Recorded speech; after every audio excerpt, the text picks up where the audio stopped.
4 मई का दिन उन भारतीयों के लिए जो विश्व के दूसरे देशों में फंसे हुए हैं, एक खुशखबरी लेकर आया है। भारत सरकार ने आज घोषणा की है कि विश्व के अलग-अलग देशों में फंसे भारतीयों को 7 मई के बाद चरणबद्ध तरीके से वापस भारत लेकर आया जाएगा।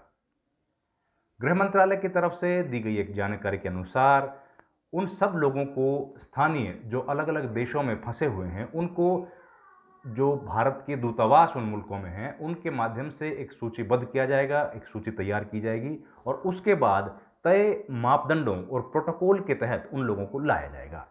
साथ ही गृह मंत्रालय की तरफ से जानकारी दी गई है कि इसके तहत तमाम प्रोटोकॉल जो सिविल एविएशन मिनिस्ट्री की तरफ से बनाए गए हैं या हेल्थ मिनिस्ट्री की तरफ से बनाए गए हैं, उनका ध्यान रखा जाएगा और सोशल डिस्टेंसिंग का पालन किया जाएगा। आने वाले लोगों को अपनी आने का खर्चा खुद वहन करना होगा। साथ ही केवल उन लोगों को भारत वापस लेके आया जाएगा जिन लोगों के अंदर कोरोना का कोई लक्षण नहीं है।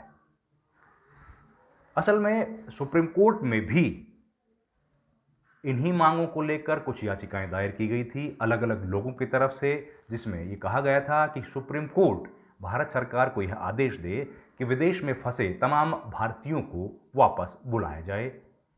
लेकिन सुप्रीम कोर्ट में उस वक्त केंद्र सरकार ने कहा था कि जिस तरह की स्थिति अभी विश्व में है, ऐसी स्थिति में तमाम हवाई जहाज़ें और दूसरे साधन जो कि बंद हैं, ऐसे में उन लोगों को फिलहाल भारत लाना संभव नहीं है।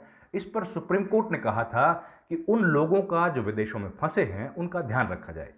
सरकार ने भी इस बात का भरोसा सुप्रीम कोर्ट को दिलाया था कि दूतावासों के माध्यम से तमाम उन भारतीयों का जो अलग अलग मुल्कों में फंसे हुए हैं, उनका हर तरीके से ध्यान रखा जा रहा है। उनके खाने पीने रहने और दवाई का तमाम इंतजाम जो है वो सरकार अपनी निगरानी में बेहतरीन तरीके से कर रही है।